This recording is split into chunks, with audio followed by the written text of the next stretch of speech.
So I have a honor of introducing not only somebody that I consider a friend, but somebody that I look to as a mentor as well in the fitness industry. I'll let her introduce herself. Hi guys, my name is Jennifer Pirraglia, but under my business name it is Jennifer Lawson LLC. I have been a certified personal trainer, fitness instructor for well over 12 years now, but a fitness fanatic for I hate to even say almost 20 years because then that's potentially Ooh, showing my age. Tell me about it. Oh, depressing. I'll Um, stop. but on the flip side of that, the beauty in this industry is that it has led me to be able to create a new world of counseling and mental health services with the incorporation of a strong spirituality sense, as well as being able to spread any sort of awareness to mental health and support, if you will, to the teenage group that I feel has kind of been not necessarily forgotten about, but more or less looked over in many circumstances, especially right now with the climate of our country and the climate of the world, ultimately with this entire pandemic. So, with that being said, my basic focus in life at this given point in time is the overall health and wellness of any person that I am blessed to engage with. And it's been an honor to have those kind of conversations with you about these kind of topics, though. And that's why I do feel that I had to have you on here because we are very like-minded on most things, and I do love the opportunity now to actually sit down and pick your brain instead of having to rush in between each class and finding a quick 5-10 minutes to have a quick conversation. But now this is like the opportunity where I can ask all the questions that I have listed down over here, both business wise, but as well as your spiritual journey as well, because we all know that it is not easy at all whatsoever to even just the simple task of sometimes even get out of bed. But with your mental coaching and some of the things that you even helped me out as far as regaining some part of my mental sanity and control, um, what would be some of the tips that you would give to somebody who, say, is having even the most difficult time just even getting out of bed and even putting a smile on their face, or even the simple concept of looking in the mirror? Well, obviously, we all know some days are harder than others. And yes, there could be those days where you don't feel as though you have the physical strength and or the mental strength to put one foot on the ground to pull yourself out of that stage. My one suggestion immediately is put literally one foot on the ground. Step one foot out of bed. I'm not saying take the covers off. I am not saying take your arms out. Take one foot out. And if any of us have ever been in the unfortunate state of bed spins, we know we can absolutely put one foot on the ground Mm-hmm. whenever we have to, even in the most Mm-hmm. dire situations, to steady Mm-hmm. ourselves, ground ourselves, find that solid piece of ground, honestly, beneath us, and know that it can only get better from there. Um, but at first, just have the patience with yourself to know that it's rough right now. It's a moment in time, though, and it's literally a moment in time that will pass if you put that one foot on the ground. And don't think past that one foot on the ground. I have, everyone says take things day by day, right? You take it day by day. Right. I tell everybody it's not day by day. I block it out into 15 minutes to 15 minutes to the next 15 minutes. Let's take it a quarter of an hour at a time. Because when you even look at an entire day from the moment you wake up until the moment you fall asleep, if you even have the luxury of being able to fall asleep easily, and I say that, Mm-hmm. that's a very long stretch of time to even potentially wrap your head around when you're feeling overwhelmed and that day is just going to be cumbersome and you don't know how to handle it. So that's why I take it 15 minutes at a time. Put the foot on the ground. That's Baby it. steps. And It's that's it. literally And the baby steps. literally the baby step. And if it's that one foot is not able to hold you supportively, then you know what? Be my guest and drop to your knees. And if you have to drop to your knees, then make sure you look up and say thank you for even giving me the opportunity to put both knees on the ground. Yeah, that's where it comes to two out of the four things that I live by: consistency and praise. Thankful, being thankful for the moment, being thankful for the opportunity of just even waking up. The small things of just even waking up and just saying thank you is just starting the day off with a positive note. Right. Every day I wake up, I say I'm thankful for myself, love myself, I appreciate myself, all praise to God. Those are the four things I say every morning while I tap my heart. Yeah. It's a way I have to start my day, and it's the way I've been starting my day for the last 4 months or so. And I can attest to it, where even just a simple task of just starting the day off the second you wake up, to saying thank you and doing those little aspirations that are positive for your not only just mental being but spiritual being as well, Mhm. it does start to translate into an overall positive day, and does start to translate into looking at some of the more negative things as more of a positive lesson at the end of the day. Right. So, what I also like to do, and what I choose to really try and instill on any person that I, again, am blessed to be able to work with, or speak with, or spend a few moments just in their presence, is I don't like to put in negative terms anything either. So you say negative negative occurrences. We say challenges, so on and so forth. I don't even like to say that. It's it's an event. It's a situation. It's again a moment, a 30-minute block of time. It's never like, let's not even call it a challenge. Let's call it a speed bump. It's not a mountain, it's a hill. Like, there's so many ways that we can sit there and really rationalize situations so it's not to the extreme that a lot of people do like to take it to. Because when we take it to the extreme, that's when everything starts to have this downward spiral effect, and it goes into a negative thought process, as opposed to, right, it's a little speed bump. So we slow down, pump the brakes. And And what are some examples of the extremes, though, for those who may even think that they don't even think what they're doing is an extreme?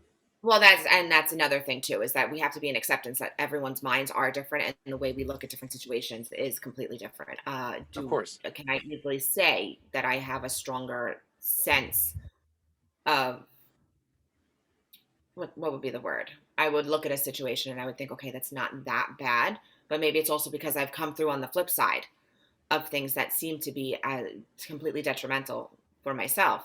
Um, an extreme situation, it would be so dependent on the person. I mean, what would you think is an extreme situation for somebody like yourself that may not be an extreme situation for somebody else? You know, an extreme situation for you would be where you feel uncomfortable in amongst a certain familial presence, if you will, but you have a roof over your head, you have clothes on your back, food on the table. Whereas there are people that have struggles with their familial relationships, and they don't even have that roof. They don't have those walls. So, you can sit there and take any situation and be like, yes, but my situation is terribly detrimental. I've an abusive family. Do you have that opportunity to even look outside of those walls and maybe step outside of that abusive relationship with your family, go somewhere else for a short period of time, and still have some sort of structure around you, like physical and emotional? They play hand in hand with each other. And where can you find the relief? It's a solution based thought process, as opposed to the woe is me thought process. And then also the relief as well. Are you doing things for the relief that are permanent relief, or are you doing things just to put a little band-aid over it for temporary relief? Are you actually doing the real work and healing, or are you doing the temporary work to try and forget about it and move on without truly healing on from the moment? That's a loaded statement right there. Mm-hmm. Mm-hmm. It's Because because the eye of the I've done the beholder. bullshit too. It's because I've done the bullshit too. Like, I've done the things where I've said, like, I thought I've healed from certain things, but then in reality it was just like I said over on the last episode with Tori, it's like putting a band-aid over cancer. Eventually it's not something that you can physically heal. It's an internal wound that you need to actually work on and heal. Like, it's not something that you can put like peroxide and neosporin and then it starts healing on its own and you can forget about it and continue on with your day. No, it involves the days where you're sitting by yourself, you're sitting alone in your car, you're sitting alone in your apartment, you're sitting alone in bed. Like, those thoughts can only be hidden and be silenced for so long. Eventually they come up, and it involves a tremendous power to sit down and to actually embrace not only the flaws that you've had in the past, but creating a lesson pattern behind it and realizing that you're not going to be able to have that same experience because now it's becoming a lesson. Right. And at that point, if you're choosing to go down a wrong point, now it's not a point that life is not, it's not no longer a mistake. You're choosing to be hurtful. You're choosing to hurt yourself. You're choosing not to move on. You're choosing to stay behind versus you actually moving on and experiencing change and developing a better, more stable character. And also, I feel the emotional healing is never officially, it's never completely healed because the No. memories don't go anywhere. So it's a constant practice. It's not something that you will ultimately, like a wound, like you had said, a wound will heal and it's over and it's done with. You may have some scars depending on how severe those wounds are, but they are healed. Emotional healing, it's never officially healed because it never officially goes away. It's just something that we learn to work with in a different mindset, with a different mindset, I feel. Like some days you wake up and that one topic is a little heavier. Then some days you wake up and it's no longer really that much of a problem. But then a year, 2 years, 3 years go by, and then the thought pops up again, and boom, you're stuck down in your thoughts and your feelings, which is normal. And some people still think that's why am I still thinking about this? Why is it still a problem? Well, it's not that you're not healed, but you're healing. You're still moving on. You're obviously in a better place. But sometimes life likes to, like in our brains, also like to throw little bits of flashbacks at us to show exactly how far we've come. Not necessarily to pull us back down in that rabbit hole of wishing, some things were in the past and, some things had never happened and I wish that you never done this or said that. But versus if I hadn't done this, I wouldn't like I'm not I wouldn't be where I'm at today. Like I being actually grateful for that time of challenge and turning it into a successful achievement. I guess also, how do you think of, so after, let's say, 2, 3 years down the road and you feel you've done your healing, how do you now think about that situation too, the memory of that situation? Is it in a different perspective? Is it with a different light? Is it with, like, you coined the term blessings from the lessons? Yeah, exactly. I seriously live by that statement that you said that once. That hit so hard. It's true. And in reality, if you have that mind state of looking at each obstacle in your life and each mistake that you've made, you have an Situation opportunity. or event. Exactly. You have an opportunity now if that event then or something comes in your path that's similar, you now have the lesson plan behind it, the emotional and spiritual and physical lesson plan behind it, because all three of them correlate with everything else that's going on in your life. Yeah. And the next challenge that comes, now you're not that you're 100% ready for it, but you have a little bit more of a stable base. And now you can actually turn that mistake into a lesson that will lead to the blessing. Well, it's just like, let's take it to the biological scientific way, if you will. It's just like a virus. When you have a virus, this is totally off the cuff, improvised. This is not. Yeah, But CDC, let's don't say you silence have a me. virus, you fight it off on your own. Your immune system builds up the antibodies, right? It doesn't stop you from contracting another virus or something similar thereof, or you know, whatever. Anyway, I won't go with that. Different topic for a different day. But again, so your body, biologically speaking, you have built up an immunity, if you will, but it doesn't stop you from not catching anything else or some sort of variant of.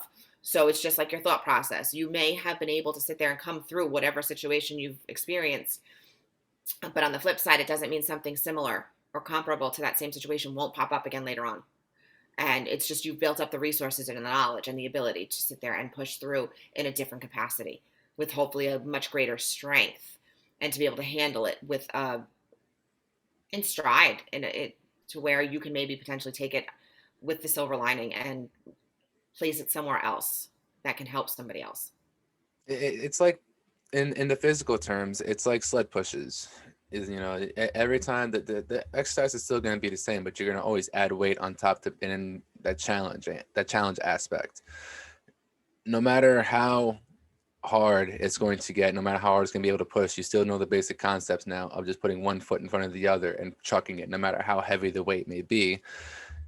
Some days you're going to take that time to take the rest, and that's okay.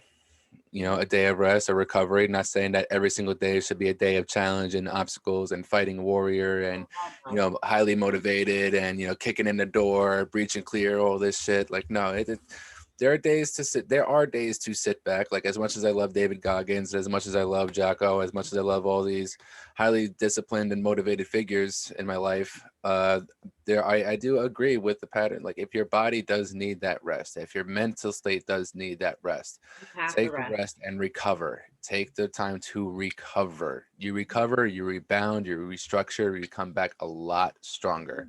Yeah, absolutely. Absolutely.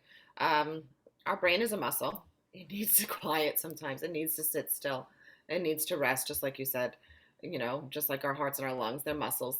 They need to rest too. Sometimes you can't go full force every fucking day. It's painful and Yeah, it's exhausting. it's very fucking exhausting, emotionally and physically. Like there was that time frame where I worked out for 21 days straight, and the amount of exhaustion that I had from just the Mm. overall, my numbers weren't even getting there anymore. I wasn't even curling the same. My body, everything was fatigued. There was a lot of pain. There was a lot of just overall. And then when I looked in the mirror, it's not like it showed. And not for Why nothing. did you go 21 days? I mean, listen, I've taught classes for, I think I counted. I taught because they were needing of so many subs. I think I taught 26 classes in a row, meaning Yeah, and like, when you're teaching class, you're also working out too. So I don't want to hear that coming out of your well, that's mouth what I'm too. saying. So I understand, like, for that, that was, I mean, yeah, when I got to the last class on the final week where I could finally say, okay, tomorrow I'm able to sit and breathe, my body was just like, you need to fucking stop. Sit your ass down, bitch. Like, we're done with you. But why would you go 21 voluntarily? So That was not it was during, voluntary. yeah, no, for me it was voluntary. That was actually during 2018. It was for more so the mental challenge. That was actually the same year as my suicide attempt, but it was also the same year as basically that giant like mental slope of just a one thing just tipped over the boulder and then woof, it came flushing down the hill along and everything on top of that had happened that year and the year before. It literally all hit at once. So there was a stage where I was also the same era that I had been honorably discharged from the military, so I still had that little bit of hoo-ah in me that was more dedicated towards not necessarily the military itself, but the soldiers, the men and women, the men and women that actually dedicate their life, their time and service to the cause and to their country. And you know, it was in November, and I felt that, you know, at the time it was 21.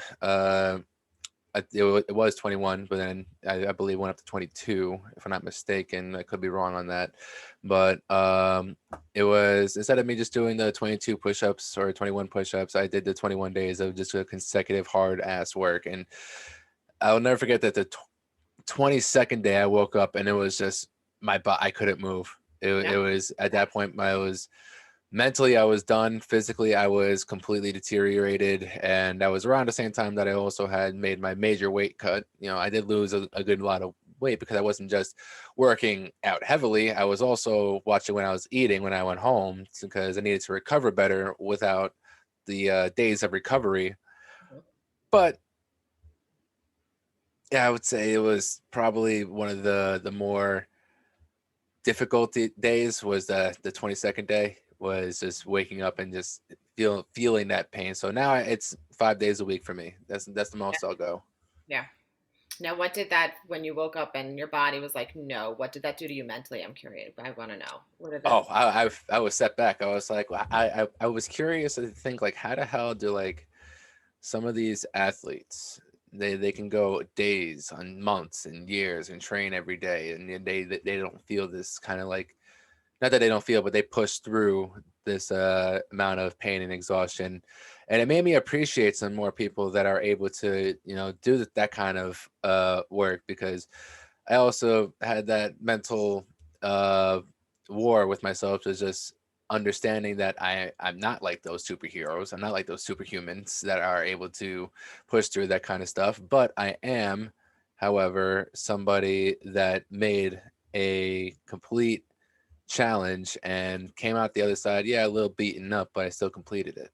And I Yeah, still but made, comparing ourselves, attempting to compare ourselves to, like, let's say a professional athlete, the yep. resources they have at their disposal for recovery, we can't.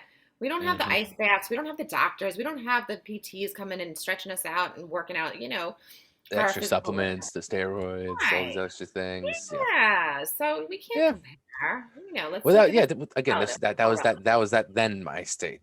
Right. That was Right. that Oh, I get then, it. like the next day when I woke up, I was very stuck in the comparisons. Now I know I don't compare myself to anybody else but myself. Right. I could, am I talk about it. I talked about it with you. What I do with my birthday every single year, the last 4 years. No, I'm sorry, last 3 years. Reflection. What did I do the last year? I don't celebrate. I don't party. I don't drink. I don't go out and do any of that.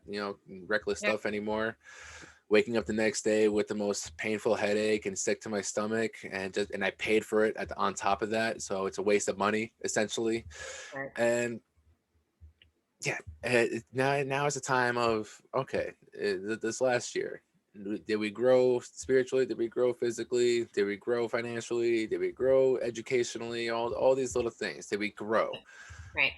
And what tried to stunt your growth? There's something that tries to stunt your growth, you eliminate it. You literally write it down and then you shred it up, and then you now put it into the actual actions of whatever it was you eliminated. Right. Right. See, there are certain things that I know a lot of people choose to do as far as like reflection and looking back. And that's one thing that I've stopped doing. I don't look back. I don't want to reflect any longer on what was and how far I've come.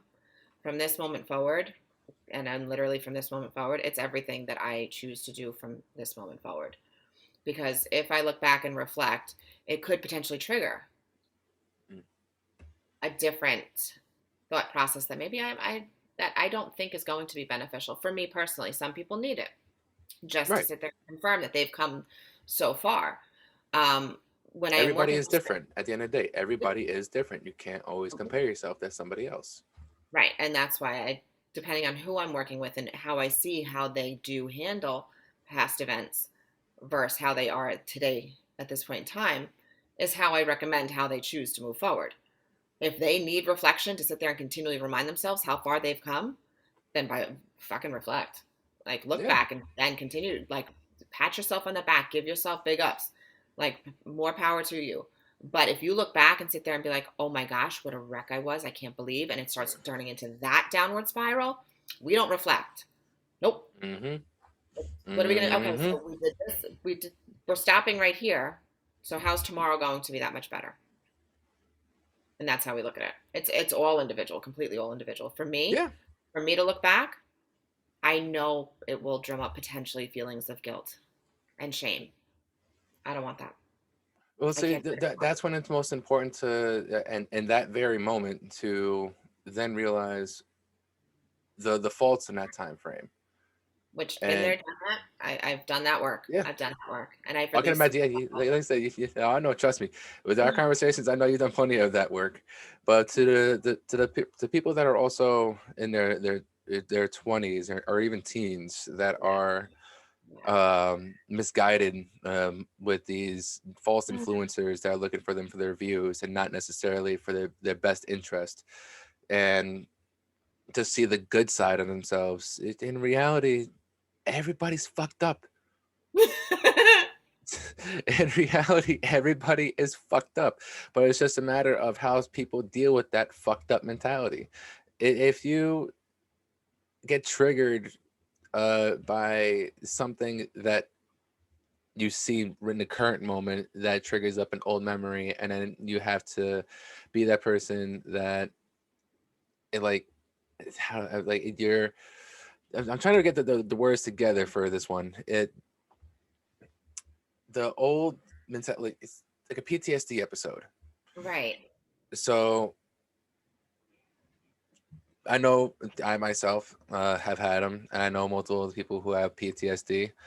And it took me some time to actually understand this part, that it's not that you're wanting to hold on to those parts of your memory. It's that they're embroidered into your brain, and they're there. It's not that you're always going to be thinking about them, but it's like the oven, like the stove effect. All it takes is just like the lighting, and then boom, now the flame is up, and then the memory is there. And now you're reflecting back on it again. In that moment, if you're reflecting in that moment, are you crippling down to the ground, or are you more so keeping that head up and realizing that you've grown from that moment? You hope the latter. And I guess it depends on that day too, on what's going on that day. We all have our ups and downs, right? Um, so I think a lot of my situation, guilt, shame, and things that caused those feelings were how I was raised, and we didn't speak about that, um, and how I ultimately embarked on my spiritual journey. Fast forward 31 years past the initial time, I knew there was something a little different about how I viewed life in general. Um, I grew up being raised in a home where we were very boxed in to live by certain standards, certain moral codes, if you will. Um, so my guilt and shame was all based off of written rules that should have been lived by. Mm. But again, 8 years old, I knew I just didn't feel right, just didn't feel right, and I questioned it because God forbid I keep my mouth shut. Um, and my parents brought in, Oh, oh yeah, yeah, yeah, yep, and, and with yep. that being Would have thought you said, were left-handed. so um, being raised in a very Roman Catholic church and having to abide by, again, the Ten Commandments, and thinking that if you broke any of them, even in the smallest way, you were shamed to hell. Mm-hmm. So then you went through life, and every step that you took through life, if it wasn't according to what those Ten Commandments spoke to, guilt, shamefulness. Now you're not worthy to enter, even walk to those pearly gates that our Heavenly Father will open for you. But you did this, so I don't know, you're gonna be questioned and you're gonna be hounded. When in reality, that's not how it operates at all. But here I go, 31 years later, and certain actions that I personally chose to take and make decisions on, had me broken, broken because of the shame and the guilt I felt behind them. And then finally I was like, this just doesn't feel right.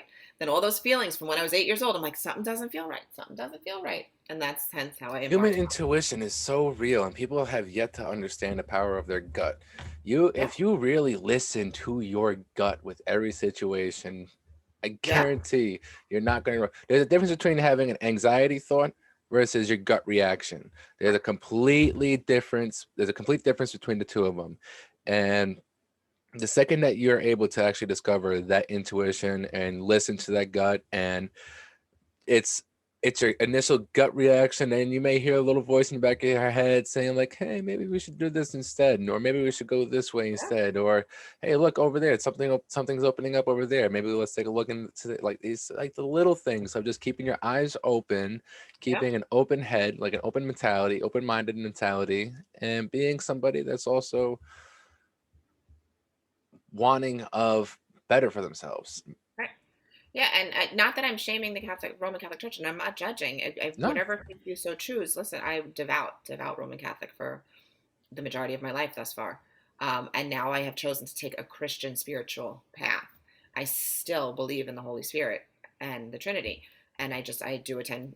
Had to push back our podcast because I had to go to church. I Yes, of had to go. course. Yeah, you had mass this I morning. won't It's miss it. okay. But it's just in a different capacity because it's a non-judgmental Yeah, and place. the people that praise the book and that praise, again, this is another topic that I brought up from the last episode, but if it's a difference between praising the Lord and versus living by the Lord. Right. Right. And you do not have to beg for forgiveness. And that's the other thing, too. And you don't have to feel guilty for doing something that is humanly normal. Normal. Mm-hmm. We're humans. We make mistakes. Or is it a mistake? Who says it's a mistake? It's not a mistake. It's something that had to happen for us to grow. It's not a mistake. Exactly. So that's Exactly. there's no reason to even look at it as though it was a mistake, because it ultimately will bring you to where you are meant to be. And I do believe that for the most part of our life, that everything does happen for a reason. Do I believe that there's also some things that are blips that are maybe not, there's no reason behind it, but it's just happened? Yeah, I also believe that also. I don't believe that every little thing has a definite meaning, but I do believe that majority of things, that everything does happen for a good reason. Mhm. Now, is the reason, are you going to take that is going to be a more positive impact on your life, or are you going to take that reason and turn it into a negative? Are you going to find that $100 on the floor and spend it on booze, or are you going to find $100 on the floor and then buy yourself some groceries or invest it? That's the kind of things that if you get that opportunity to change some part of your life, are you changing it for the better, or are you changing it for the worse, sticking your rut? Right, right. I guess depending on the day and the time. I don't know. $100 on a nice meal out with a couple of cocktails might be nice sometimes, though. It might be. Listen, and I know, and then you have a Good bottle of wine company, in the the evening, laughs, yeah. the memories. Uh-huh. But then that also goes to my aspect also. It was like, if I find $100 on that floor, like, I'm not, old me, I would have immediately spent the money on booze. I would have spent the money on some type of like luxury alcohol, and then boom, I'm downing it with a couple of friends, or I'm downing it that night to myself, and then I wake up the next day and I feel garbage. Like, Yeah. that's just one side of me that is completely turned off from drinking now. Like, if I do drink, it's like a beer or two, and that's about it. And even off of that, I still get a headache the next day. It's still annoying. It's still Oh, very annoying. well, I mean, you're still so young. Oh, wait until you're over the 30. Oh, And I'm 26 and I talk like I'm 40 sometimes, and it's ridiculous with my hey, body. watch that number. Oh, stop! I guarantee you, There, almost there. I anyone am. that's anyone close to your age would wish to have the kind of skin and everything that you have right now. But that also comes from you taking you care of yourself. That comes from actual working out, eating better, skincare, like the little things in your life that you needed to, that you do, the little steps. I do. I do. Yeah, and I don't deny that either. And if somebody asks, well, how? Well, I put the fucking work in. It's work, and it's a lot of it, but I do it. Work. At the end of the day, people don't understand work. Everything comes down to work. If you're handed something, it's not worth it, or it's bullshit. Hmm. Yeah, and it's work. Every And single so they, day, whether you're in the gym or whether you're out shopping, I am a firm believer that if you are handed something that's very easily, you do not appreciate it as much as whatsoever, compared to if you work hard for it and you work through whatever bullshit that you're working through, then then you get the achievement at the end. That makes absolutely. you appreciate it a lot more. Hence the work to get to the emotional state that you need to be to stay grounded for life and longevity and sustainability. It's the hard work to get to the gratitude. At the end of It, the day, it's also the hard work that silences the anxiety. It's the hard work that puts the money into the bank account. And it's the hard work that does what you need it to do at the end of the day. well, so you speak to gratitude, and that's one of the things too that there's a huge misconception around. Gratitude is not a mindset. Gratitude is an emotion. It's an emotional state. It's a constant feeling inside. Um, Appreciation is the mindset. Gratitude is the emotion. And if you can't have the emotional response with gratitude, then you have not done the work. You have not done the work. Because if you Waking just up and saying thank you, it goes back to the beginning part of our conversation. The little things of just saying thank you. That's the part of that's the part of having the grateful and appreciative, humble attitude of waking up. Like that's This is the the problem. There's emotion. people that'll people sit there and be like, "Well, I don't have time." You don't have time as soon as you open your eyes to just say thank you for the three. I mean, literally, I have gotten that pushback. I don't I have will time. never understand I that. don't have time because I'll be like, okay, well, what about writing it down at some point? I don't have time. How long does it take you to write a sentence? One. I'm not asking for a novel. One sentence. Maybe 7 words. before you walk into your job, or while you get into your car, as you're getting ready to go to work, or as you're sitting down with your coffee, just open up your phone. There's some type of positive affirmation. Literally, like I said, the first thing I wake up. When I wake up, it's 5 seconds. It takes me 5 seconds to say everything that I need to say. Is I'm thankful for myself. I love myself. I appreciate myself. All praise to God. Not even 5 seconds. Between 3 to 5 seconds, and that's all. You don't have 3 to 5 seconds just to say thank you. You know why? Because it takes practice to make it a daily routine. And that's the problem. People don't want to invest in the potential practice of, Hmm. because that translates to effort that they're obviously not willing to put out. Everybody wants the quick fix. Everybody wants the magic pill. Everybody wants the quick to hit the lottery. Like in reality, Where is it? again, Where is even if you it? hit, even if you hit all that, you're not going to appreciate it. In reality, you're not going to fully appreciate the fact that it took the hard work and your time and sweat, tears, blood, whatever it may be, to get to where you want to be, whether it be opening that business, whether it be hitting that clientele, whether it be the smallest things of even just getting to work and getting out of bed. Like it's just about having that mindset of being thankful that I have another day to be here to do something. Yep. Yep. Yeah, absolutely. And that's exactly it. People thought I was crazy. Speaking to money does not buy happiness or quick fixes. People thought I was crazy for leaving the marriage that I was in. A lot of people don't know I was in a beautiful, what looked like life. Beautiful, beautiful home, any car I wanted. And I'm not talking, any car I wanted. Designer brands, I had that life. I chose to leave it because ultimately I was not fulfilled inside. It did not feel good. It did not feel good. And I felt lost. And so many people will just be like, but you had everything. At what cost? Myself. Had everything, but did you have happiness? I In didn't. reality, it's just that's what it comes down to. You could have everything in the world, but if you're not happy in that moment, it's not going to mean anything. Like I know plenty of people that are happy just working their regular lifestyles, that are living day to day, paycheck to paycheck, but they got a happy smile on their face and they genuinely do mean it. I know people who are a couple business owners that are struggling to even maintain their smile now, that's a mask. Like that's it's all comes down to reality. What makes you happy and what do you appreciate? What's going to trigger yourself to become your And best self? there's a cost to everything. And what Hmm. is that cost? And what are you willing to give up? What are you willing to sacrifice for ultimate happiness? I was Yeah, willing to sacrifice every material thing under the sun, because if I wanted it that badly, I would find a way to get it myself, which I have. which And kudos to you. but it's on my own. It's on my own. It's so yes, the appreciation and the gratitude for it is that much greater because it's now on my own terms and I created it for myself and I put the effort in and the work in. Is it early mornings, late nights? Fuck yeah, I'm tired, dude. I'm tired. But it's there and I've got it. But again, it's not the material things. It's not the money that brings the happiness. It's the fact that I know that I had the ability and the want. So I trudged through and I'm still trudging through. Listen, I'm not on the other side yet. It's not like I'm making money while I sleep. I'm only making money while I'm awake. So that's why there's very little sleep in there. Yeah. Um, Eventually, that's the goal, though. Down the road, make money when you sleep. That's another goal down the future. but again, just so always keeping the mind that money does not buy happiness. Money does not buy happiness.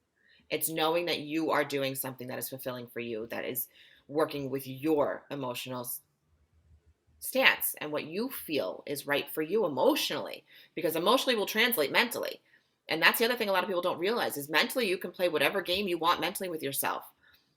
But all of those thoughts that run through your mind, they don't translate all the time emotionally. They don't, because emotional is biological. Mental is something we create and it's taught and it's learned behavior. And the learned behavior is what fucks us up in the long run. Hmm.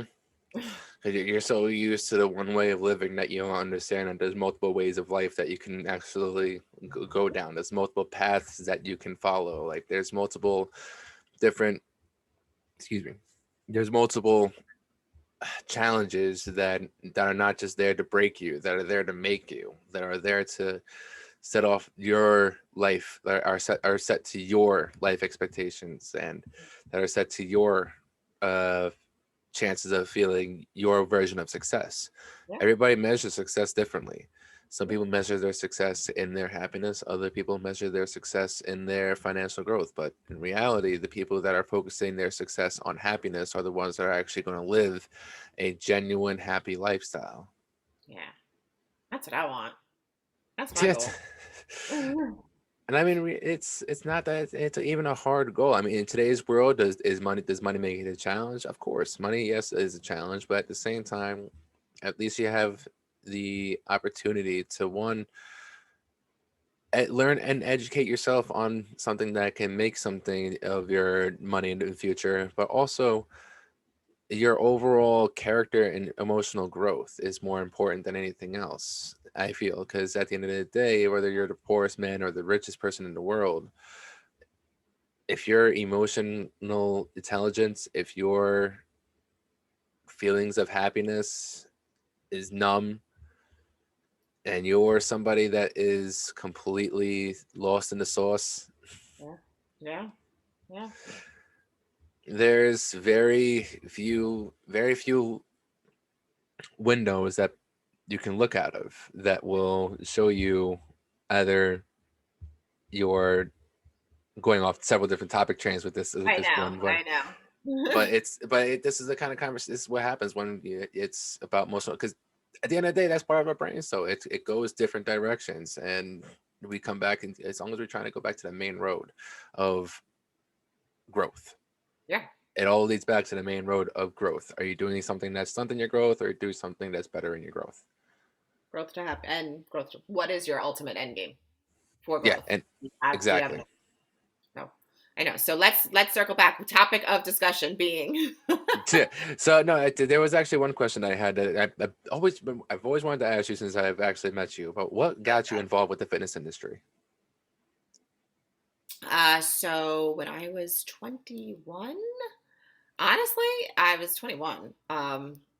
And I guess that's when the big gyms were starting to open up outside of like the Lucille Robert for the women. Because yes, again, I'm dating myself. Oh gosh, this is depressing.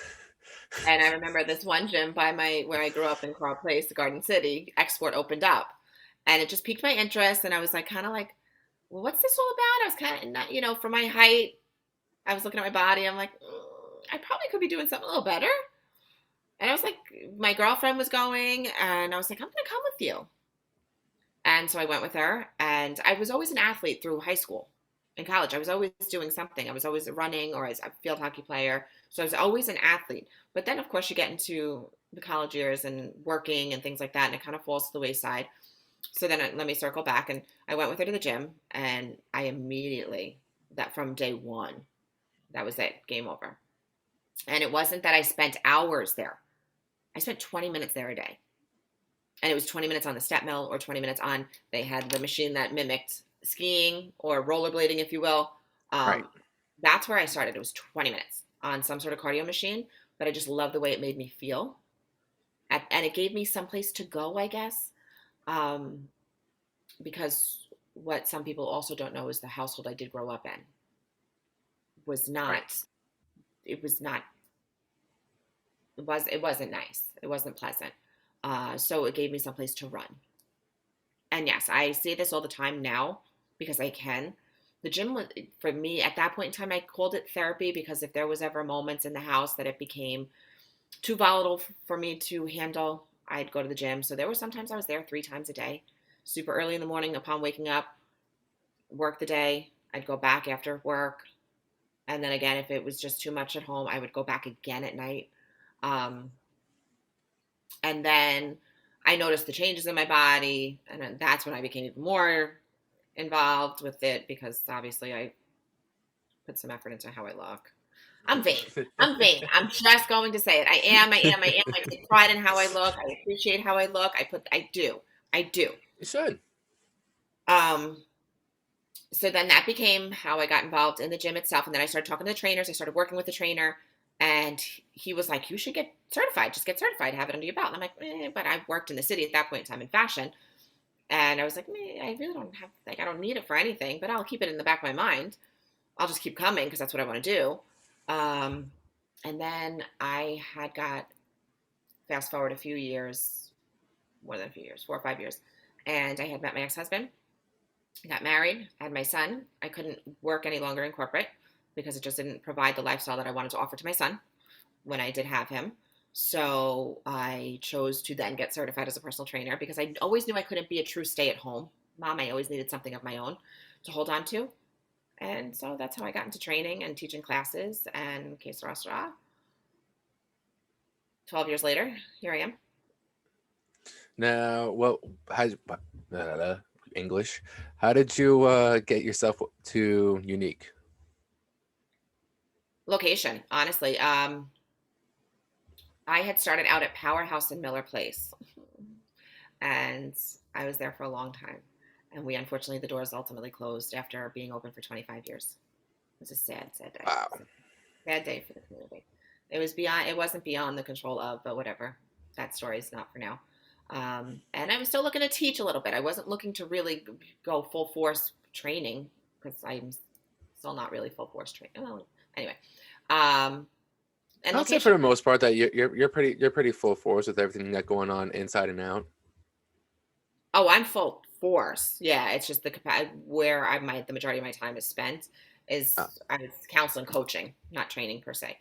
Um, so it was just location, Shirley, the location in Shirley. I started there, and then the opportunity, and then I was in Farmingville too, and then the opportunity to when Holbrook was opening up, I was told to go there and just put myself out there to Gail, who was originally the Group X coordinator for there, and I auditioned and got offered a plethora of classes. And that's how I'm there. I can attest to it that I'm there 6 days a week, Mhm. and there's very few times where I see the amount of appreciation from the members for their instructor. Like the amount of people that actually, one, sign up for your class, but two, also appreciate just having you there in general. It's something like as someone myself who is just beginning in this fitness industry, and I've been personal training now for nearly 4 years, but can attest that your relationship to your clientele is the overall goal of mine. Not necessarily the amount of clientele, but the level of having the connection you have with your clients, first of all, but the impact that you have on their life as well. That's more something that I look for rather than the money. Yes, the money is nice behind personal training at some points, and in certain areas it's a little challenging to make. But at the same time, if you're good at what you're doing, if you're a good trainer, both physically and you understand how to train the brain as well, and you also how to train the emotions and the spiritual being, that's what really makes a difference in the client's life, not just their overall like weight change. Yeah, that's a great change in themselves, and that does change some spirits. But at the same time, when you're able to train their brain to look at life in certain ways and to look at the fitness game in general as something that is essentially a game. It's how much are you willing to put your time and effort into that game that is going to come out of it. Are you going to put the time in and just come in to do 10 minutes of cardio and leave? Or are you actually going to put the time and effort into picking up some weights, maybe going onto the stairs, maybe, doing some turf work, just expanding outside your comfort zone. Yeah. Being comfortably uncomfortable is your ultimate goal. Mhm. On the other side of discomfort is opportunity and growth, is what I like to Hmm. say. Um, I am blessed to be able to share my ultimate passion. Health and well-being became my passion. I truly look at it as a blessing to be able to share it with those that surround me, and they choose to surround me. I they choose to spend their time with me, and I am so appreciative and grateful that they give it to me. And that's really what it comes down to. I think is that they feel my gratitude as well, and they know that I can't do it without them. I can't. No trainer can. No, No. no trainer can do it without clientele. So it's not me being good at what I do per se, although I pride myself in having a very strong knowledge base on the physical being. Um, it's that I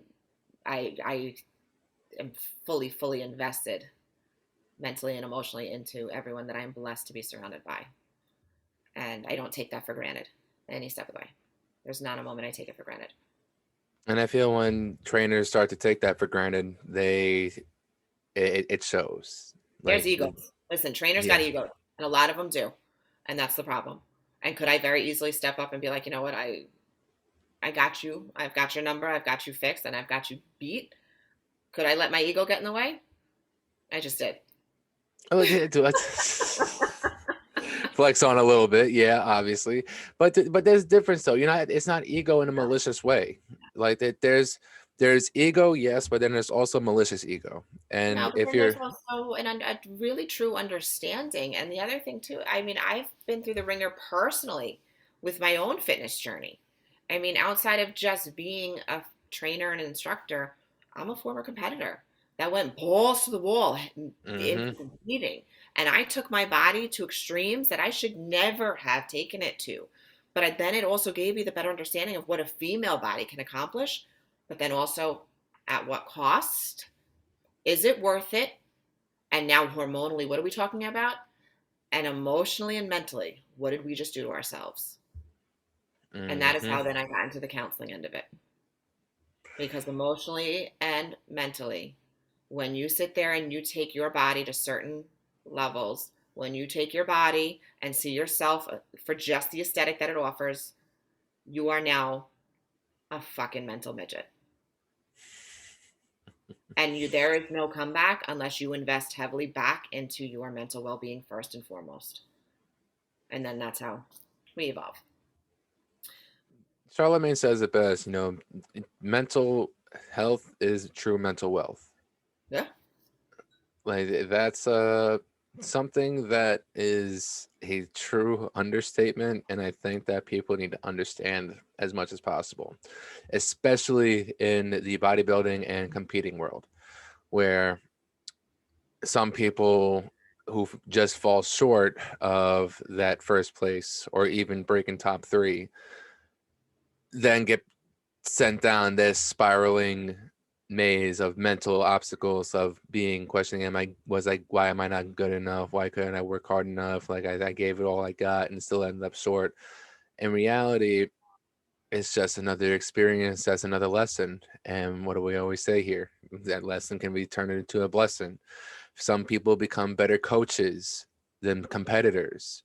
Hmm. That's another ego thing that sometimes the athlete in us, we have to have to take that step back and realize that our bodies maybe not be able to compete with that higher standard that is needed in both either the just regular athletic world when it comes down to football, baseball, basketball, Yeah. soccer, all these other things, but as far as bodybuilding as well, it, it's something that it was a bitter pill for me to swallow. But when I saw reality, how many times I was getting injured and how unreliable of a player that I wasn't able to be, I had to take a step back from the sports world because the amount of injuries just kept accumulating over the years and not properly taking care of them and not having the money to take care of them properly with the proper therapy and treatment and everything else behind it, led me to having some severe issues as an adult that still prevent me from having certain parts of my body grow. But uh, it's it was a bitter pill when I had to say, yeah, it sucks that I couldn't compete, but I turned it into something else. I knew for a fact that I didn't have the physical capability of doing it anymore, but I do have the mental capability of coaching somebody through it to make sure they don't do the same mistakes that I made, that make the mistakes that I made and do the same things that I did in the past and do the better things that I did towards the end of my athletic career. Yeah, absolutely. Yeah, it is. It's learning. It's a huge learning, and it's constant learning, constant. And And that's that's the other thing, never ending learning. That's just life in general. You're never supposed to stop learning. It's not as soon as you get that degree, boom, stop learning. well because there's nothing. It's constantly moving. Everything moves constantly. There is nothing sits still. Technology advances every 4 months, I and we wish have I wish that would sit still. yeah for at least a few years for everybody to catch up a little bit, because just think about 10 years ago, Facebook, Instagram, and Snapchat were still big, but now you got this new dominant platform that is taking over people's time. You have this TikTok app that, yeah, I see Wow, the benefits out of it, but at the same time, it grew so fast because we had something a baseline of it called Vine back in the day. I say back in the day like it was so I long am ago, but it was so going to okay. And this is how yeah. you know you're almost 40. TikTok, I don't get it. Snapchat, I don't get either. Instagram, I'm cool on. I got that down. Facebook, I use that for pictures of my kids. This is where Facebook is I'm more totally, family than anything else. yeah, this is where I'm totally showing my age though, is that and this is generational too, I'm sure. I would go back to wall phones and beepers and let's make I the would lines too. of communication much more clear to where it is actual vocally spoken. It's the spoken word as Hmm. opposed to these videos of dancing around and subliminal messaging and hoping that the right person catches on to the tone that you're putting forth in this video. And if they, because now you can have Yeah. visibility if someone's going to be seeing your video. Nobody And can just be upfront with anything anymore. Also, it's all got to be subliminal. It's all just got to be just a sub. No, just outright say it, say what the fuck you need to say. say it. Just fucking say. I don't understand. Just stop beating around the bush. And also, you don't need a full on story and to literally explain a full detail everything about what's fucking. No, just get to the fucking point and say it. What's going on with what's going on? What made you mad? What made you upset? Do you like me? Do you not like it? Just fucking say something. But this is how people emotionally are taxed and challenged because they're not living their emotional truth. Because if when you live your emotional truth, you speak the truth, and there's no Hmm. stopping it. And sometimes I wish it would stop. Oh, there's no When I stopping in reality because oh my some people gosh, need to see the truth. but Some like people when I need to see what said, it's like telling the truth. when you go through that spiritual journey and that emotional journey, and you do that shadow work, as they call it, and you go through those dark phases, and all of a sudden you realize, well, I'm not going to live that lie anymore, and I'm not going to live through those lies, or I'm not going to sit there and tell lies, or I'm not going to sit there and put on this facade, and it's just this is me, authentically me. There's no stopping that truth, and it sometimes hurts people. But at the same time, there's no stopping it. There, and I'm very unfiltered, regardless, the majority of the time, and I have been always when it comes to shooting shit from my mouth on certain things. But when it came for like my feelings and how I felt towards people and how I felt in certain situations, I would sugarcoat it because I didn't want to ruffle feathers. And I wanted to be looked at as, oh, Jen, she's now like, oh, oh shit, did that just come out? I can't take that back. And but then at the same time, and I don't even, and then all of a sudden I'm like, wait, I did just say that. Probably shouldn't have said that. I'm But I'm not happy I sorry. said it. But But I'm I'm not happy I said it. sorry. Yeah. Yeah, there's a few times, especially when it comes down to working with my with my clients. They can attest to it also that especially if I demonstrate something that's very a simple concept and they go off the rail and do something completely fucking wacko. It's the unfiltered part of me that goes, what the fuck are you doing? And I backtrack. I'm saying I'm sorry, but what the fuck are you doing? And they appreciate it for the most part. 99% of the time, they've appreciated it. I've only gotten the one time where I've gotten a little bit of a dirty look, but that's when I had to backtrack and say, "Look, I'm sorry, but what the fuck are you doing?" Yeah. Oh, I've said it to my class on a number of occasions. And one woman looked at me, she's like, you're a little abrasive today. I said, you aren't listening to me. It's You're like not listening. listen with the intent Watch to actually me. listen, not to just fucking do the exercise. Listen And to it, I the said, I intent. have two kids at home that don't listen to me. I don't come to class with adults to sit there and not be listened to. Oh my god, and that's the other thing about some members. I don't understand. This is it. Do you not wipe your own ass at some point? Like it's some things I have to ask myself. It's just I had to put, and then again I backtrack. I'm like, okay, maybe they didn't have the proper teaching on certain things emotionally. And you had to backtrack. I'm like, they've probably been through a bunch of shit, but for the most part the people that are the most disrespectful with that kind of shit are the most entitled ones. The ones who grew up with no obstacles, that grew up with no challenge in their life, that grew up with no sense of adversity, that Yeah. everything was literally spoon fed. And if they didn't get their way, then everything went to shit. Everything always had to be their way and their way only. I never want to fucking smack a person harder. I'm not a violent person, but when you get that fucking entitled bullshit in my face, I want to fucking backhand the fucking Yeah. privilege out of your fucking mouth. And that's, and that's difficult in our position because a lot of times the people who are able to take on a personal trainer. Are ones who have the money. But Yeah. I'm not going to let you sit there and disrespect me just because you pay me pretty Well, decently. this is where nobody is superior to anybody. I don't give a shit what your bank account looks like, what car I don't give a shit what your Hmm. house looks like. Nobody is superior. You could be my This is why I don't do well with authority either, apparently, because you could be my boss. You are not superior to me. You are not. No The one is only superior person than another person. there is one being who is superior to us all, and this is where, yes, I hold true to my faith, regardless of whether it's Christian, and that man died on the cross for us. So before you sit there and make like you are superior, check yourself. Check yourself. Yourself before you wreck yourself. At the end of the day, it's a classic saying, but it's a classic saying for a reason. And it still holds very much true value in today's world. A lot of people like it, some people. Mike Tyson said it best. Said, I did not mean to do the lisp at the same time. Mike Tyson, I did not mean to do that. I did not mean to do that at all.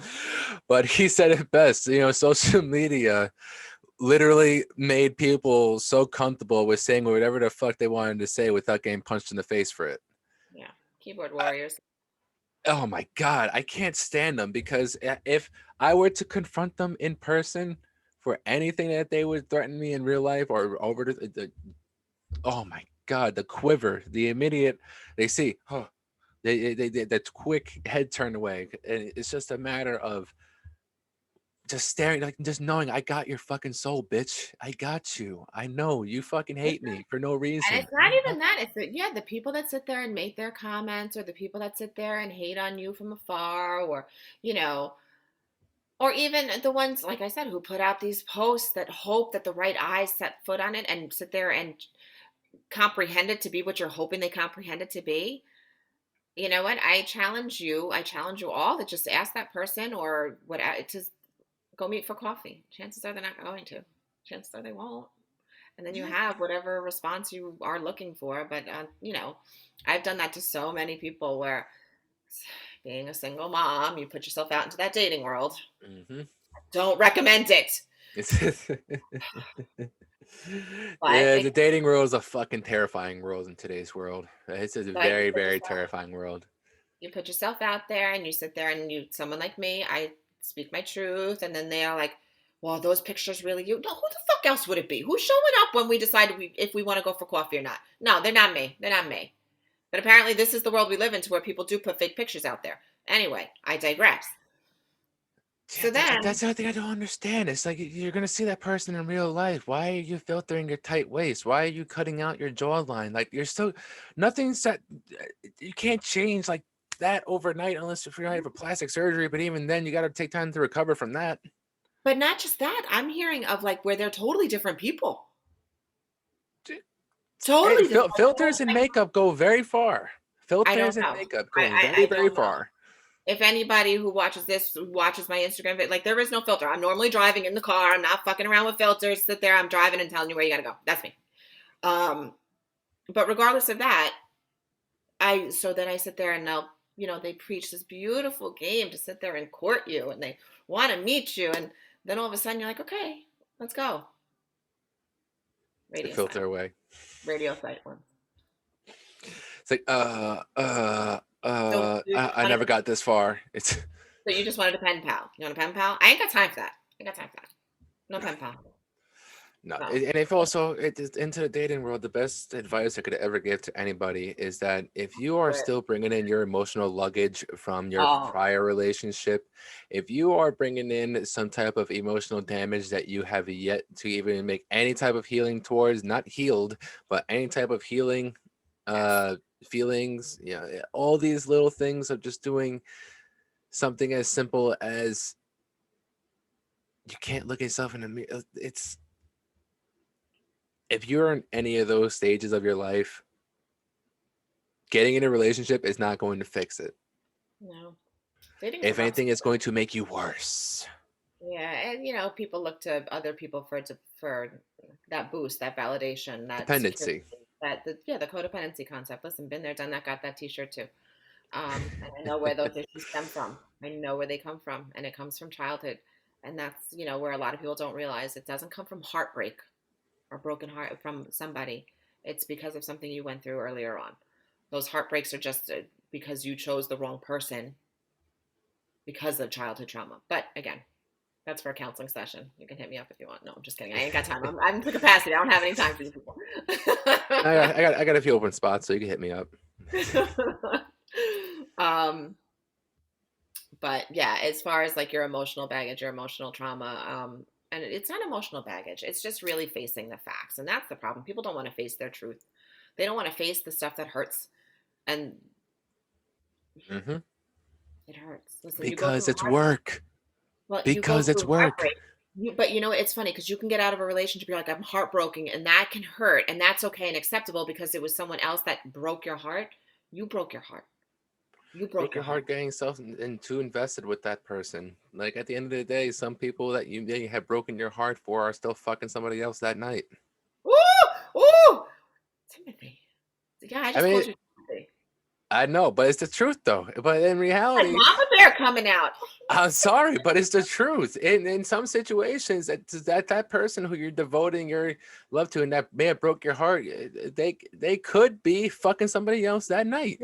You're right. You're 100% accurate. And this is the problem with people that are kind-hearted versus people that are not kind-hearted. Somebody like myself, I choose to try and see that that's not a possibility because you like to see the bright and The shiny best of rainbow. people. Yeah. You do. And you hope that there's, You pure pray that intention. you do. Pure intention. No, no, no, I'm learning. There's fucked up characters out there. Um, A lot of them. There's a lot of them. It's a shame. But again, it's everybody not living their truth. It's everybody not speaking their truth. It's everybody not being honest with themselves emotionally because they don't want to do the work to find out why they are the fuck the way they are. Yeah. Why are you the way And you are? I don't know. I don't know. But again, at the same time, do you want to potentially place blame on how you grew up in certain situations? It's not placing blame. It's understanding that yes, you endured certain situations. That's fine. How you respond to them now is your responsibility. Take the blame off of whatever it was. Just take responsibility for how you'll respond now to them. That's it. Because you know what the that's the other person. thing that people don't want to do. They don't want to take responsibility. People love to point fingers. People love to say, Oh, "I'm not there because of them. I'm not there because of this person and that person." One of my favorite movie quotes of all time comes from, I think it's Rocky 6 or Rocky 5, but the last Rocky movie basically before Creed.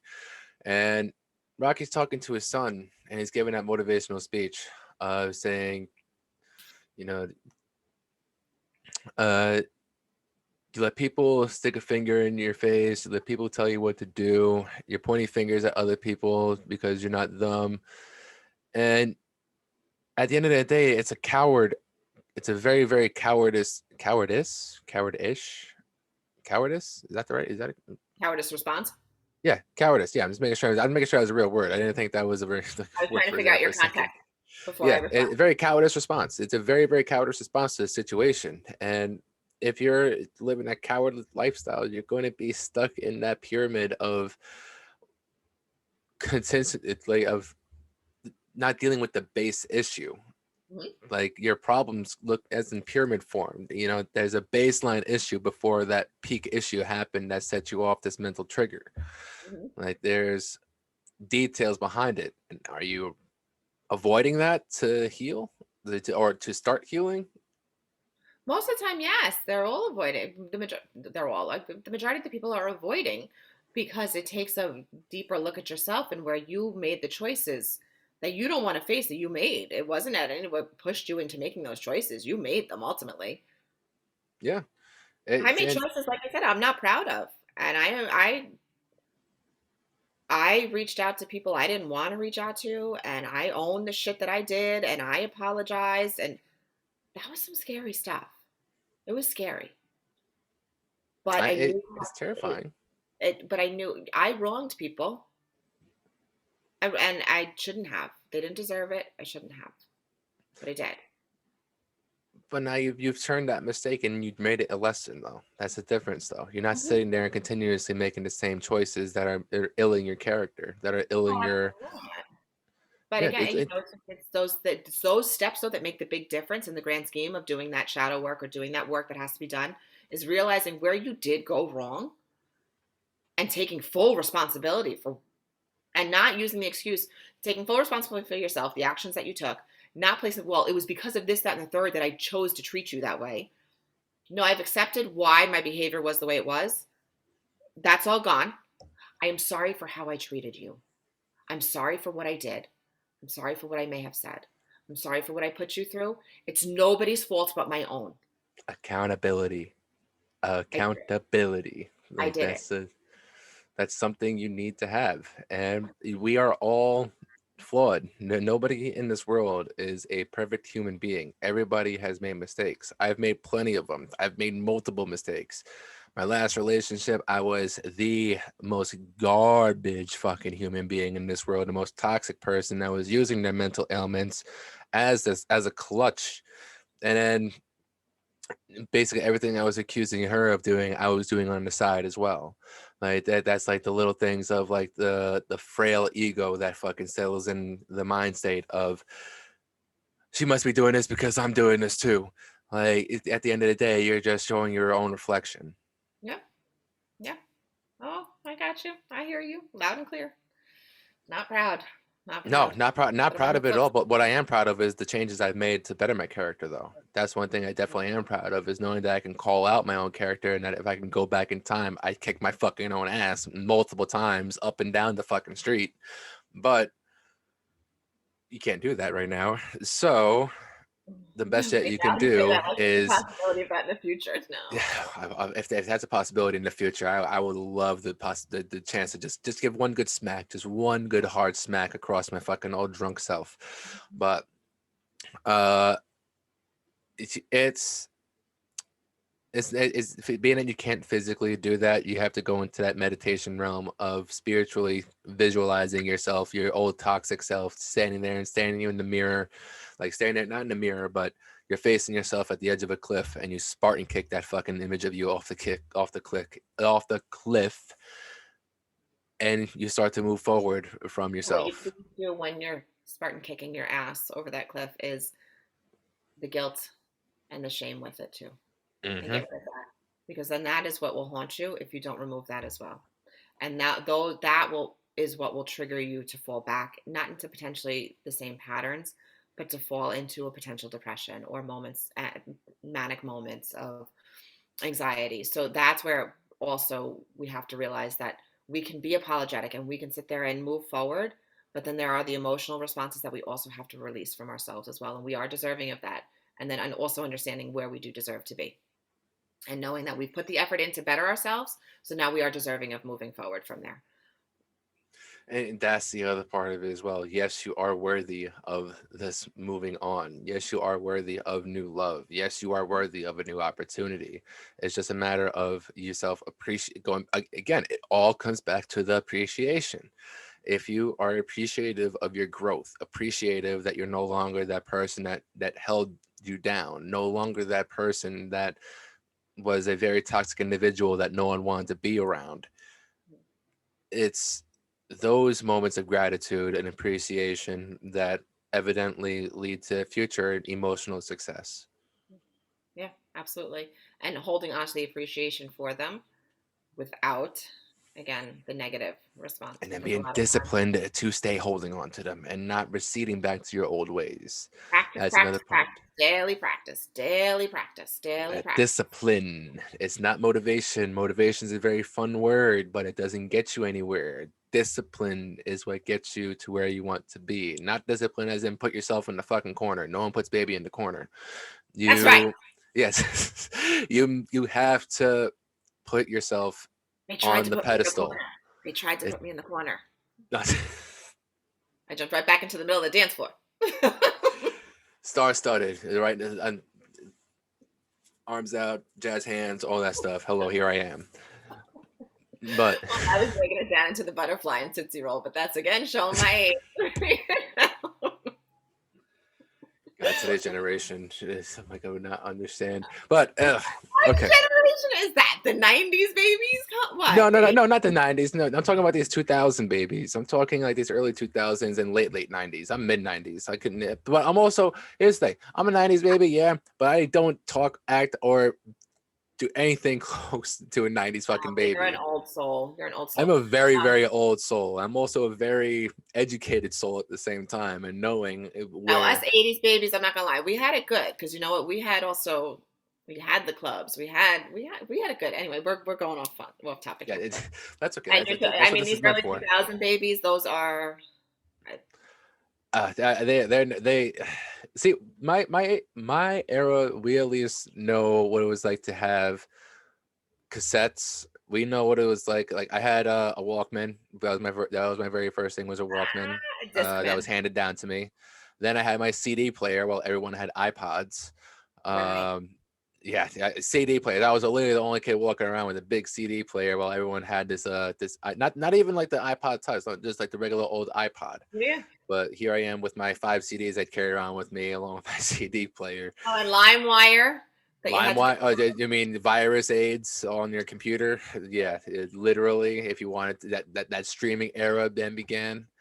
If you wanted Netflix, you had to order the DVD from Netflix. It wasn't always a streaming base. I don't know if you remember that. That Netflix started off as a DVD service before it was an actual streaming service. with the red box. It was with the Yes. oh, yeah, Well, yeah, it yeah. was red. It was there's Redbox. Redbox is Redbox, but then Netflix would legit mail you a movie that you would watch, and then you would have to send it back after you were done. It became it was evidently what bought out Blockbuster, I was gonna say, but I and was the also Blockbuster baby. I was Friday nights at Blockbuster with those bright yep. lights. It was the most exciting part of the week.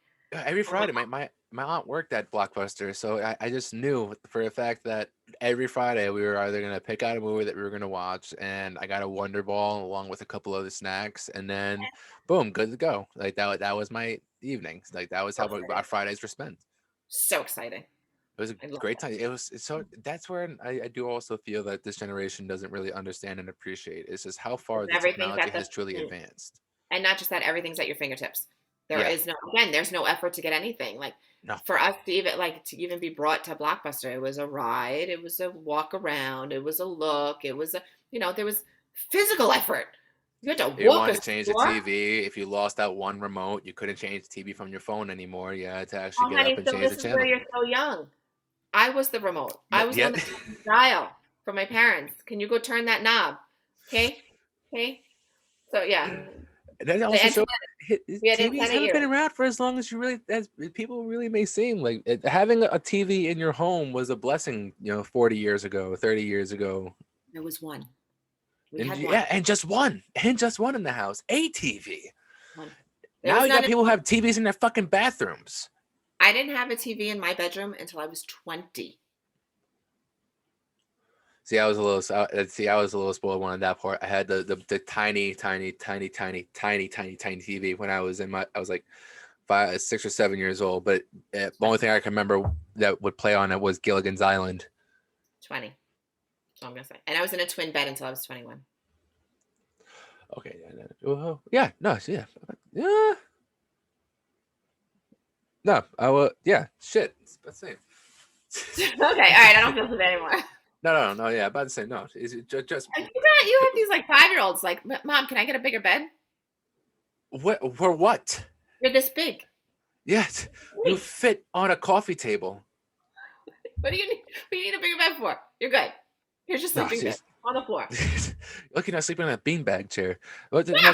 my grandmother is one of the reasons I will never take a day for granted because of everything that she told me what she experienced when she was growing up in Brooklyn. In the wintertime, they would sleep near the furnace or on top of the furnace to actually get warm while they were sleeping. In the summertime, there was one fan that worked, or they would sleep out on the fire escape to stay cool. So when people talk to me about a lot of their issues, or I even start to reflect a lot of my issues, it's not that I'm comparing myself to her time frame. It's not that I'm putting myself into an era where I'm doing comparisons, but it's like I'm at the same time I am doing a little bit of comparison because like if that woman could get through everything that she had gotten through, if she was able to achieve the thing that she was able to achieve, and have this house here on Long Island and develop the family that she eventually developed, and Well, you wonder about the mental strength because yeah, we are very, very aware of mental illness nowadays, right? We're so aware yeah, of it's mental not health. that's not even so recent though. That's probably within the last 10 years. It's become more of Right, just within the right. last 10 years. But think about, so let's put it into a little bit of perspective, and this might be a tough pill to swallow. Um, if we had to endure what, let's say, our grandparents had to endure, could we mentally handle it? How many people would completely fold? Oh my God, I can only imagine so many. I could a good 65% of the population would immediately start to collapse. And that's a Like, oh scary my thought in God, you itself. have to walk to the store to go get your groceries. You had to carry all those bags back, and You they were had to paper actually go. bags. You had to They were actually paper go. bags. You had to actually go to the store instead of having it just delivered. Here's another concept of just staying in the kitchen and staying on the phone. You can't walk around the house on your phone. You can't step outside with your phone. How about getting on the phone to have a conversation Oh, yeah, instead yeah, it's of even just getting on the texting? phone. Instead of just texting.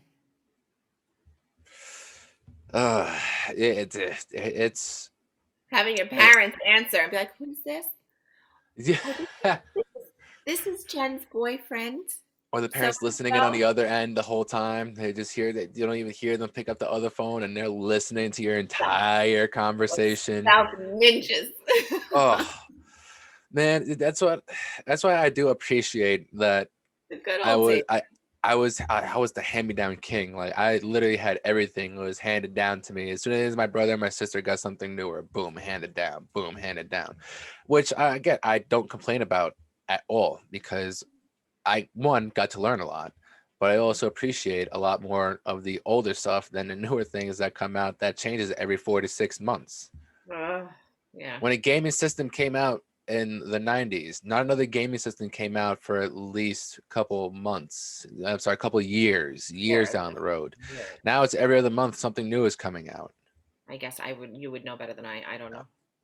Or as I don't far as know. like or a new advancement on their computers, or a new something Oh, new the that they can constant updates, the constant updates, the constant. That's what I mean. Everything is just so easily attainable at your fingertips, and that's where people don't understand that real life goals, real sustainable life goals, they are not at your fingertips. They are the work. They are the hardships. They are the events that we have to endure. They are all of those things wrapped into one, and that is why so many people are struggling and folding so quickly. Is because they don't know what work is. They Here's don't. some of the people that I learned the most from, and it is the retired crowd that comes in the morning into gyms at 6, 7 o'clock in the morning. And here's the reason why I learn a lot off of them. They know routine, Mhm, they know discipline, mhm. and they also know a shit ton of hardship. Yeah. Our generation, yes, we may have seen a bunch of fucked up shit within our first 20 years of life, or 30 years of life at that. Between September 11th, wars in Iraq, Yeah. bombings, uh, the consistent world is ending threat, the amount of the pandemic alone, Yeah. and that's just within the last 20 years. I don't And know. that's Let's so much back trauma for a country and for its people to really understand, and for the media to continuously terrify its people with this bullshit. I don't know. Let's put it back into perspective. There are the elderlies out there that have endured two world wars, the Korean War, the Vietnam War on top of it. So my, Their my, my friends, grandfather was one of them. their friends and family coming home without limbs, without hearing, without eyes, or not coming home at all. I mean, have we really endured significant events? Have we? But have we? And also, but not coming home at all, but not coming home mentally. Like that's the other part of it as well, is that the psychological damage is done. It's not just the physical. Like seeing the person that you considered a brother next to you just lose his head, and then you have to deal with that mental scar for the rest of your life.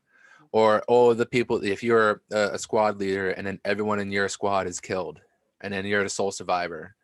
Like those are the things where it's like, and especially during the Great Depression, during that era where people could barely afford to even get bread. It's tough times didn't last, but tough people do. Yeah. And It's a saying that my Listen, grandfather said to me. our men and women who do go overseas, even nowadays, they are seeing things that we can't comprehend. I mean, I can't personally comprehend, and I have conversations day in and day out. They're A good, terrified of cans in the street when they come back because of fear of IEDs. well, I have a few patients of mine that are part of the armed forces, and I every week we have conversations, and I just, and I see all of a sudden when they go back in, and I just my heart bleeds because I don't know what it is to endure those visions. And so when someone comes at me and bitches that they can't lose 2 extra pounds, 3 extra pounds, or they can't do this, that, and the third, I'm They like, can't drink water. they don't have the time to get up. They don't have the time to get to the gym. Mm. Or my favorite, the time to work out, but you have the time to sit for an hour on your phone and Or they, watch somebody work out. like, I don't have the time to meal prep. Oh my God, my favorite. I don't have time to cook. I don't have the Guess what? You money don't have to the time to meal prep? Oh, there's a redefined meal. Or there's buy. Okay, a but I was gonna say Swellhouse where meal. I don't have the money to buy the right foods. I just so here's my thing. But you went out I to just dinner. But you went out for a $300 dinner on Saturday. yeah. I saw on Instagram. I saw on Instagram. How Yeah. much were those drinks you were buying at the bar? How much were those drinks? Oh yeah. Yeah, the $20 drinks and you had 7 of them. Oh yeah. Yeah. I'm sure you can afford a healthy meal prep. I just did my meal prep for the week. Okay, get this. I got 4 chicken breasts. Then I got a thing of rice and a thing of spinach. Mm-hmm. 17.95. Yeah, that's not bad. And that's a whole week's worth of food. 17.95. You're telling me you're spending $20 on a fucking drink and you don't have $20 to spend on healthy options for yourself because you think you have a goal, but in reality, you think you want the goal, but all you really want is the quick fix and the magic pill, and then go right back to that shitty lifestyle that you're doing. And to It's be not about able a to diet. post and to be able to post on the gram that you're attempting to Oh do my, something that's for the right in line glorification, for the with gratitude. everybody else. Eh. Everybody else.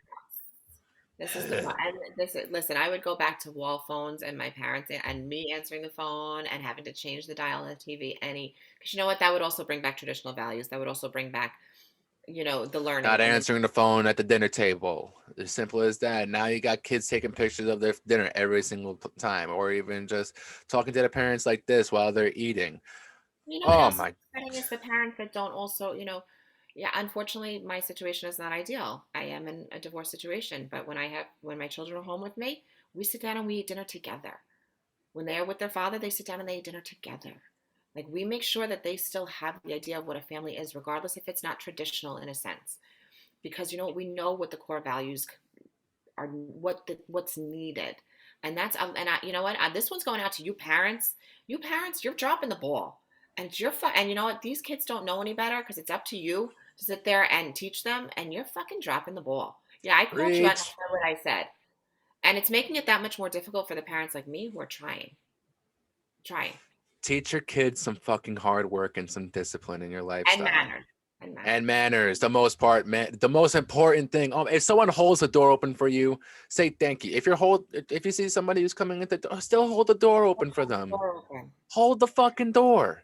Sometimes and this one, I shouldn't even say this, but I'll boast a little bit on top of it. But sometimes I have to call my son away from the door, be like, "All right, buddy, that's 20 people through. We gotta go, gotta go, gotta go." Like, I love that you're such a gentleman, but come on, gotta go, gotta go. But at the end of the day, though, that's a little rarity in today's generation. But There's not that's that what. many kids. They just come running through the door. So, being of the parental generation nowadays, parents are too busy. So they sit there and they just throw the fast food at their kids, or they're driving around, but my kid's got to play this sport. No, your kid's got to sit his ass at home at the dinner table. He doesn't need to play that sport. You want him to play that sport because you felt like you dropped the ball for yourself. Hmm. And you cannot live vicariously through your kid. Stop it.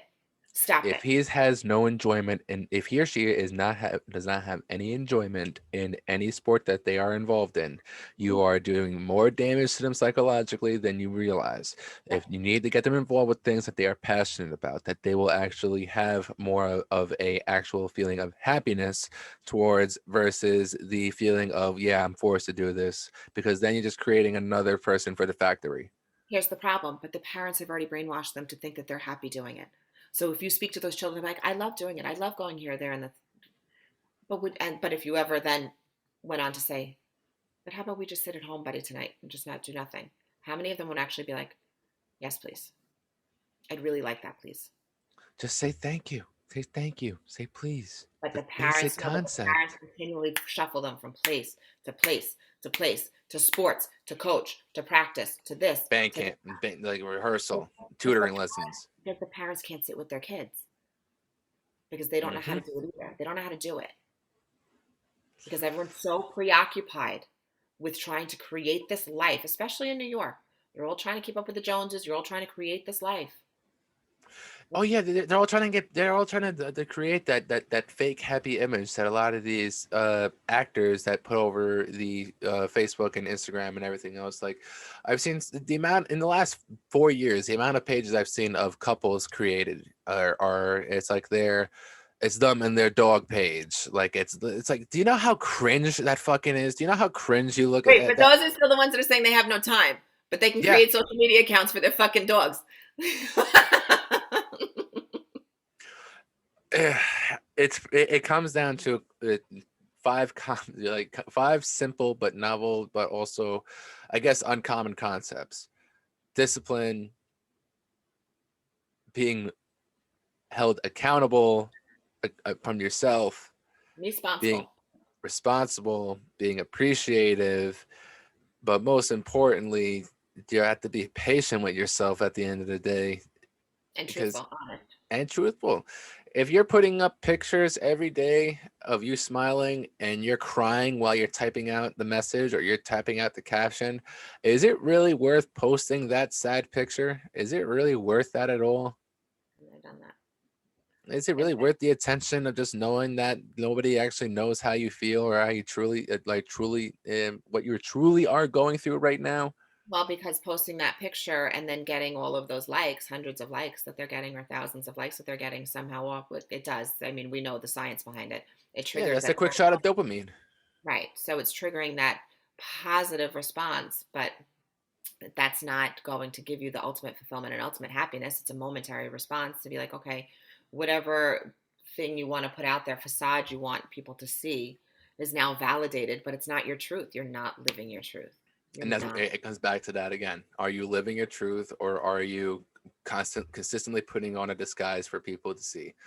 And if you are putting on a disguise to see, eventually everything that's done in the dark eventually comes to light. Eventually people are going to see exactly who you are. They're going to see the fake character that you've been putting on, the fake persona that you've been living. Or the other problem is that they continually just surround themselves with the same type of superficiality and they jump from Yes, one group men. just to make sure that they don't ever truly have to go that deep or feel those emotions, and they just ignore, and then one day, yeah, they'll look back and they would have lived a very unfulfilled life, and then they'll be like, oh, what for? Are you Like, surrounding yourself with people who are yes men and are yesing everything that you're doing with a fake smile and a fake clap? Or are you surrounding yourself with people who are actually challenging how you think and are actually, correcting you and putting in your place when you need to be put in your place? Like, those are the kind of surroundings that you need to be around. People who are talking more about growth and for their future, not people who are still reminiscing about that time you made that quick mistake in the past and want to laugh about it again. Like, I'm all for that, but if that's all is that all you're gonna talk about? yeah, yeah, or why you I did don't this. need you in my circle. Right, or constantly focusing on when the next time we're going to go out and stay out until whenever and do this, that, and the third, or, depending, listen, women nowadays are just as, there's always these stigmas that follow men, but women are just as bad. So Yeah. ladies, you know what, step up your game with the self-respect, please. Mm-hmm. Mm-hmm. When is the next time, Mm-hmm. when is the next time you're going to go out and get completely shit-faced and go take advantage of whatever you're going to take advantage of because you've got your alcohol. Here's my favorite in the gym. If you're in the gym trying to get someone's attention and you're consistently flaunting a lot at them, And those get damn leggings that like with the like scrunch that leggings. hug your ass, that show the fakeness in that for someone's On. ass. Oh, because you got a seam up your ass, you think you got booty? No, go work for No. real. Go work for real to grow it. Because in So reality, the second that shit comes down, your cheeks are dropping down to your fucking kneecaps. it's so funny, and it's terrible. It's terrible to even, and I say not, ladies, you are beautiful for even attempting to put in the effort, but let's make it real. Like, go Yeah. get workout training leggings, get your workout plan in place, learn what has to be done, and build that shit for real. Do No some squats implants, and eat some carbs. right? No Do some implants. squats and eat some fucking carbs. Right. Stop with the implants, top and bottom. Stop with the And implants. and the fake implants too, the fake ones that they slide. It's to go out to the club. They slide over no, No, no, like, you no. know how they have like the fake boob plants, like the ones that pop No. up your boobs. No, they have it now where it's actual ass plants where they'll stick them on the outer parts of their cheeks, and it gives them that little bit more of a booty show through their pants or jeans or whatever they have on. Yeah, Ladies, it's like chicken cutlets before your fucking booty. stop yourself. I don't understand why you have to go through so many fake barriers to try and put on a fake persona and a fake show just because somehow that guy or girl gets lucky to see you. They're going to be taken off more than they're going to be seeing. What is that person going to offer you other than acknowledgement of your superficial facade? Because yeah, you got to take it. What happens when you take it? It's just like, oh, the makeup, ladies, the makeup that I just can't believe with the contouring and the color. And then what happens when you wash your face? Or what happens if you lay down on a bed? This is the question I have, legit, for the 20-something-year-olds out there. Why are you wearing makeup to the gym? But the eyelashes, the contouring, the layers and layers. When you do finally wash your face, and the person that you are laying down next to after washing your face, unless you don't wash your face ever, unless you're home alone, Yeah. um, you look like a totally different person, just like the filters. Then what? Mm-hmm. When the mask comes off, then what? Is that person appreciative of your actual character, or is that person just wanting to have fun for a night because they like what they see? Like, when the mask comes off, and then what? All right, I got one more question for you, lady. What would you say could be the one thing that somebody in their 20s could do that would set them up for the set them up for success in their 30s and so on? Oh, hindsight always 2020. Really, really, really put your focus into you. Do not allow outside people. Influences, they're always there. It's what you do with them, and what you choose to do with them is fine. Outside people dictate how you take your next step. Take it inward. Focus on you. Do not give it to somebody else. Do not put your focus on somebody else. Early 20s to mid 20s, you have so much growth you still have to learn to go through. Do not put it into somebody else just yet. There's too many, you're being bombarded with way too many things in one time. So the only thing I can really tell you to focus on primarily is your insides first, to then allow them to translate outward. And don't give it away. Mm, that part right there. And people are so quick to give it up and give it away. Take it from somebody who did that. I gave up my all. 25. I gave up I had a plan. I had a set plan in my head. And I thought I needed somebody instead of myself. I didn't realize that all I needed was myself. And I gave it up. I have two beautiful children, however, which is my blessing. And that's the blessing in itself. That's the blessing from the lesson. Exactly. It always comes right back to it. Listen, I really can't appreciate your time. Yeah, I really can't believe that it's already been almost 2 hours. Like that, it flies right by. Don't get me talking. That's fine. Aaron, you already know I'm gonna have you on here a couple more times throughout this year. So there's just more conversations to have. But there's only so much of an attention span that people have that I know. And I know for a fact that there's still plenty of other topics that we can hit on in the future that I feel would be beneficial for people to listen in on and to develop better character traits better character traits or better things to help build their character. Just more of stepping stones, like better stepping stones for people to develop a better character. That's the word I'm going to put together. I Yeah, like it. I like it. Create their own. I like create Ex- their own. exactly. Because at the end of the day, we could always lead the horse to the water, but you can't make it drink. I say it all the time. That's another saying where it's like the classic saying, but in reality, it's the truth. The amount of clients that These I've are told them, cliches because they're true. and exactly though, because the amount of times I've given out the tips, I've done the work with clients, but then at the end of the day, it's up to them to whatever. I can't watch what they eat when they get home. I can't see what habits you're doing when before you're about to go to bed, when you're waking up. Those are the things where it's like, I'm going to lead you to the water. I'm going to lead you to your goals, but it's a matter of having your own discipline of doing it on your own and always acting as if the camera is on you. Well, here is the reason. So, one last thought is ultimately it comes down to do they want it? But then also, what is their ultimate why? What is the ultimate why they're trying to do what they're doing? And if you sit there and continually break it down into their initial want, why? Because I want to lose weight. Why do you want to lose weight? Because I want to be able to move better. Why do you want to be able to move better? Because it's uncomfortable when I try to do these certain things. But why is it uncomfortable? Why? Why? Why? And then ultimately, it really breaks it down to, certain people. I want to be able to keep up with my children. I can't keep up with my children. Or I want to be able to, depending, I want to be able to look in the mirror without a filter and think I'm beautiful. For some people, it's as simple as I want to be able to see my toes. Exactly. I want to be able to touch my toes. Yeah. I want to be able to just wake up and have a feeling of that I'm not a piece of shit. Walk up the stairs without being out of breath or Yeah. being, a lot, moms especially. I want to be able to keep up with my kids. It comes down to all the ultimate. Are you starting to do the better work now, or are you procrastinating the hard work for the future because you're too scared to do it now? Yeah. We don't, we face the fear.